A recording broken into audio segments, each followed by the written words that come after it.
नमस्कार, मैं हूं आमिर बेग। आप देख रहे हैं सिटी बुलेटिन न्यूज़। पेश हैं आज के प्रमुख समाचार। भगवान राम की प्राण प्रतिष्ठा के पश्चात अयोध्या में आ रही स्पेशल ट्रेनों को लेकर रेलवे महकमा अलर्ट हो गया है। सुरक्षा को लेकर के मास्टर प्लान बनाया गया है। रामनगरी आने वाले श्रद्धालुओं के साथ साथ रेलवे स्टेशनों की भी सुरक्षा बढ़ाई गई है। अयोध्या धाम रेलवे स्टेशन की सुरक्षा व्यवस्था का जायजा लेने के लिए आरपीएफ के आईजी आशुतोष कुमार आज अयोध्या पहुंचे। अयोध्या धाम रेलवे स्टेशन पर सुरक्षा व्यवस्था का जायजा लेने के बाद उन्होंने संबंधित अधिकारियों को दिशा निर्देश भी दिया। आरपीएफ के आईजी आशुतोष कुमार ने कहा कि अयोध्या धाम रेलवे स्टेशन पर सुरक्षा के व्यापक इंतजाम किए गए हैं। आरपीएफ, जीआरपी और सिविल पुलिस से समन्वय बनाकर पर्याप्त संख्या में पुलिस बल की यहां तैनाती है। 500 आरपीएफ के जवान यहां तैनात हैं। सभी यात्रियों के बैग स्कैनर से चेक करते हैं और चेकिंग के बाद ही स्टेशन में प्रवेश दिया जा रहा है। सुरक्षा की दृष्टि से दर्शन नगर, सलारपुर, अयोध्या धाम और अयोध्या कैंट स्टेशन पर एक सीओ स्तर के अधिकारी की तैनाती है। साथ ही रेलवे के कोरस कमांडो को भी सुरक्षा में लगाया गया है। देखिए, अयोध्या रेलवे स्टेशन पे सुरक्षा को लेकर व्यापक प्रबंध किए गए हैं। इसमें आरपीएफ, जीआरपी और सिटी पुलिस से समन्वय कर व्यापक डिप्लॉयमेंट लगाया गया है। पहले स्तर पे तकरीबन 500 से आरपीएफ के जवान यहाँ पे ड्यूटी कर रहे हैं। दूसरा, हमने सभी पैसेंजर्स जो भी अयोध्या धाम जंक्शन पे आ रहे हैं, हमने उनका बैगेज स्कैनर और चेकिंग के बाद ही हम उनको स्टेशन में प्रवेश दे रहे हैं। क्राउड मैनेजमेंट और क्यू के लिए हमने जगह जगह बैरिकेडिंग और क्यू मैनेजर्स लगाए हैं ताकि यात्रियों को कोई दिक्कत ना हो। जो हमारे फुट ओवर ब्रिज हैं उस पर डायरेक्शंस को सिंगल डायरेक्शन में फ्लो किया गया है, मतलब उस पर यात्री एक ही दिशा में आ जा सकता है ताकि भगदड़ के और स्टैम्पीड के कोई इश्यूज़ ना रहें। बाकी इसके बाद रेलवे प्रशासन के साथ ये सुनिश्चित किया गया है कि ट्रेन जिस प्लेटफॉर्म पे आती है उसका कभी भी प्लेटफॉर्म चेंज ना किया जाए। तो इन सब चीज़ों के साथ सुरक्षा व्यवस्था को और व्यापक बनाने के लिए हमने हर प्रयास किए हैं। जिस तरीके से आने वाले दिनों में रामनवमी पड़ेगा, आ जाएगा, इस पर क्या आपने जी, क्राउड को देखते हुए, क्योंकि अभी 22 तारीख को जब से प्राण प्रतिष्ठा का कार्यक्रम हुआ है उसके बाद से लगातार भीड़ आ रही है और इसमें काफ़ी शेयर रेलवे के थ्रू आ रहा है। तो हमने स्टेशन को एक तरह से नो व्हीकल जोन बनाया है ताकि जो पैदल श्रद्धालु आ रहे हैं हमारे, उनको किसी भी प्रकार की कोई दिक्कत ना हो। और हमने सबसे छोटा रास्ता जो श्री राम हॉस्पिटल से मंदिर की तरफ है उसको चुना है एग्ज़िट के लिए, ताकि श्रद्धालु यहाँ से आसानी से अपना सामान रखकर और प्रभु श्री राम के दर्शन कर सकें। और आने वाली रामनवमी तक ये व्यवस्था सुचारू रूप से चलेगी। और जिस तरह से भीड़ बढ़ रही है और उसको देखते हुए और दिन प्रतिदिन चेंजेस किए जा रहे हैं, प्रबंध किए जा रहे हैं, ट्रैफिक की रेगुलेशंस चेंज की जा रही हैं दिन प्रतिदिन, जो जिला प्रशासन के अनुरूप किया जा रहा है। सर, कितने मैच पावर तैनात किए जाएंगे? यहाँ पे तकरीबन आरपीएफ के 500 मैन पावर हैं। हर स्टेशन पे एक सीओ लेवल के अधिकारी मौजूद हैं। चारों स्टेशन जो दर्शन नगर, अयोध्या कैंट, अयोध्या धाम और सलारपुर, ये 4 स्टेशन हैं रेलवे के। इन पे हर स्टेशन पे एक सीओ रैंक के अधिकारी मौजूद हैं। इसके अलावा श्वान दस्ते और जो कोरस कमांडो है रेलवे की, जो एलीट कमांडो फोर्स है, उसको भी यहाँ तैनात किया गया है। सर, आने वाले दिनों में ट्रेनों का जो संख्या है उसमें इजाफा हो रहा है, तो उनके ठहराव की और उनके सुरक्षा के लिए क्या इंतजाम है?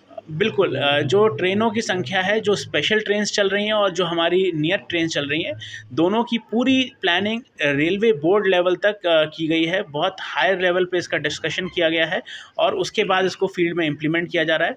एक चीज़ की प्लानिंग की गई है और जिससे ये इंश्योर किया जाए कि किसी भी यात्री को कोई भी सुरक्षा और संरक्षा रिलेटेड कोई भी परेशानी ना हो। आचार्य नरेंद्र जो स्टेशन है वहाँ पर ट्रेन नहीं रुक रही है जी, आचार्य नरेंद्र जो है हॉल्ट स्टेशन है, उसका ठहराव रेलवे ने अपने ऑपरेशनल कारण से डिसाइड किया गया है।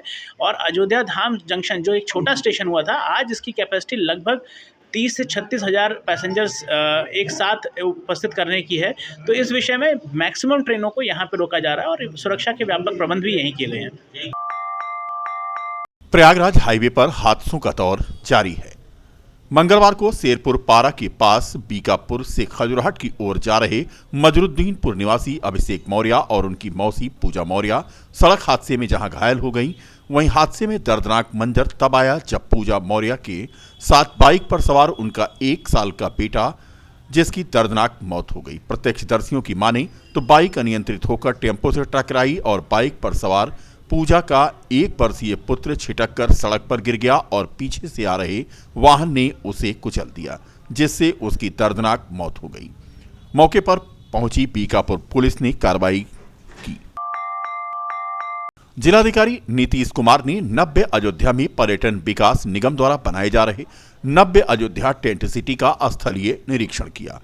उन्होंने बताया कि पर्यटन विकास निगम द्वारा अयोध्या धाम आने वाले श्रद्धालुओं को ठहरने के लिए इस टेंट सिटी का निर्माण किया गया है। संविधान बचाओ देश बचाओ के अंतर्गत पीडीए पखवाड़ा के तहत समाजवादी सांस्कृतिक प्रकोष्ठ के प्रदेश सचिव दिव्यांग पंडित समरजीत ने बीकापुर विधानसभा क्षेत्र की ग्राम सभा वासुदेवपुर में चौपाल लगाकर किसानों और अन्य लोगों को संविधान की रक्षा के लिए अपील किया। पीडीए का पत्रक वितरित करते हुए दिव्यांग नेता पंडित समरजीत ने कहा कि आज हमारे माता, भाई, बहन सभी को संविधान बचाने के लिए आगे आना होगा, वरना आने वाले समय में हमारे हाथ से सब कुछ छीन लिया जाएगा। उन्होंने कहा कि समाजवादी पार्टी के राष्ट्रीय अध्यक्ष अखिलेश यादव के द्वारा संविधान की रक्षा तथा गरीबों के अधिकारों की रक्षा के लिए पूरे प्रदेश में पीडीए पखवाड़े का आयोजन गांव-गांव में किया जा रहा है। देखिए, हमारे सपा राष्ट्रीय अध्यक्ष जी का दिशा निर्देश है। इस समय पीडीए पखवाड़ा चल रहा है, उसको लेकर हम अयोध्या जनपद के गांव-गांव माताओं, बहनों, भाइयों के बीच में जो हमारे पिछड़ा वर्ग है, दलित वर्ग है, अल्पसंख्यक वर्ग है, उनके बीच में जा के हम यही बता रहे हैं कि अब समय आ गया है अपने संविधान को बचाने के लिए और देश को बचाने के लिए। और हमारे सपा राष्ट्रीय अध्यक्ष जी ही संविधान की रक्षा के लिए उन्होंने कदम आगे बढ़ा दिया है। और हम यही बताते हैं, जिस दिन हमारा संविधान खत्म हो गया उस दिन हमारा देश खत्म हो गया। इसी उद्देश्य को लेकर हम माताओं बहनों, क्या नाम है आपका? समाजवादी संस्कृति प्रकोष्ठ के प्रदेश सचिव दिव्यांग पंडित समरजीत। बीकापुर के मलेथू कनक गांव के हनुमान मंदिर में डॉक्टर राजेंद्र प्रसाद सेवा समिति के बैनर तले सुंदर कांड का पाठ किया गया। भगवान के भक्तों को प्रसाद का वितरण किया गया।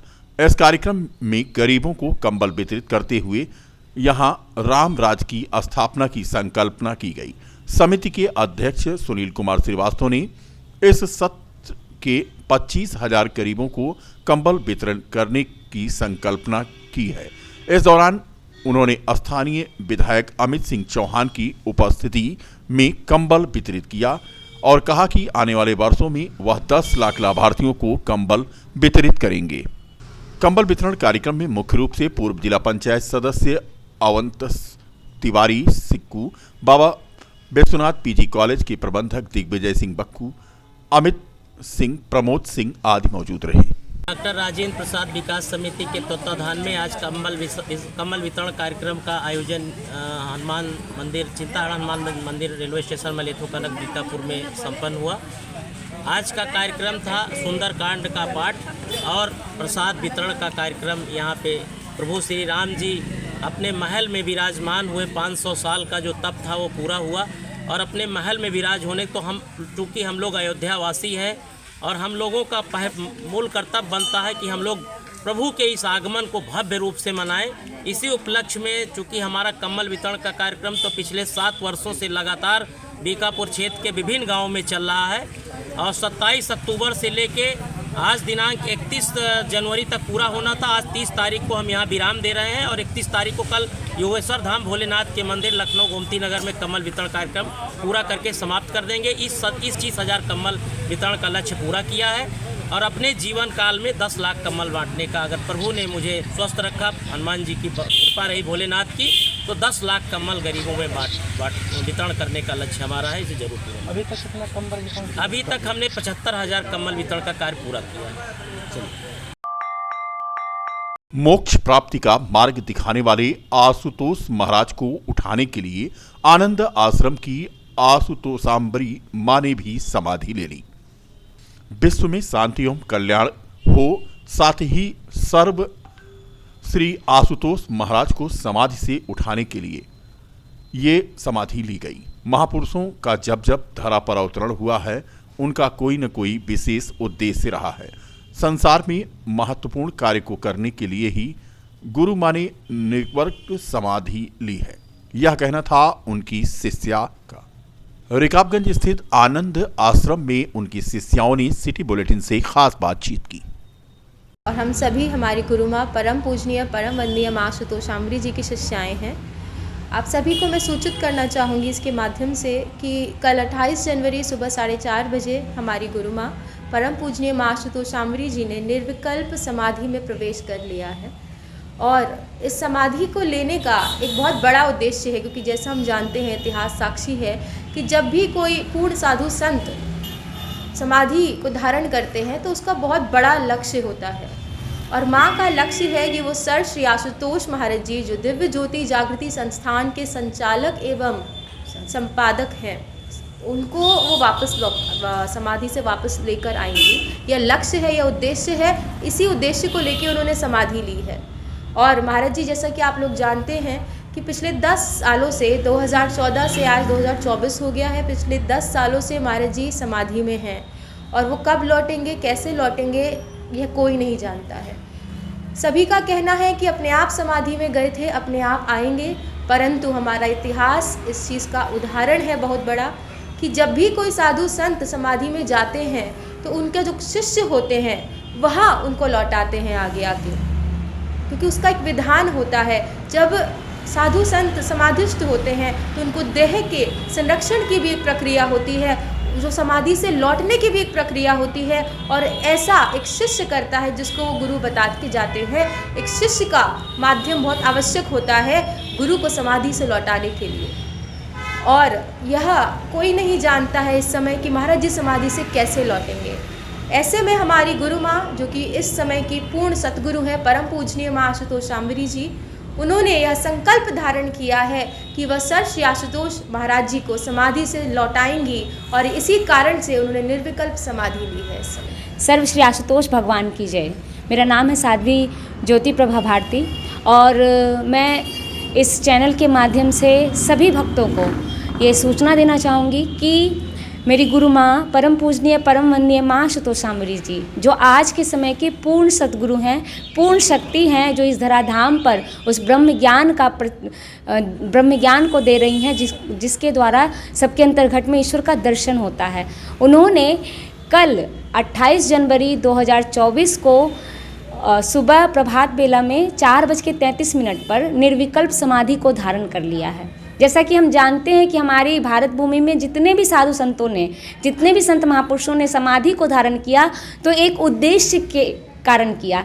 कोई उद्देश्य था समाधि को धारण करने का, और जब तक वो उद्देश्य पूरा नहीं होता उस समाधि को धारण करके रखते हैं। इसी एक उद्देश्य के साथ हमारी गुरु माँ ने भी समाधि ली, और वो उद्देश्य है सर्व श्री आशुतोष महाराज जी, जो दिव्य ज्योति जागृति संस्थान के संस्थापक एवं संचालक हैं, जो पिछले 10 सालों से समाधि में हैं। उनको समाधि से वापस लाने का उद्देश्य है माँ का, और उनका संकल्प है, और हम लोगों का पूर्ण विश्वास है कि वो ये संकल्प उनका पूरा होगा। वो उन्हें समाधि से उठाएंगी और पुनः समाधि से वापस आएंगी।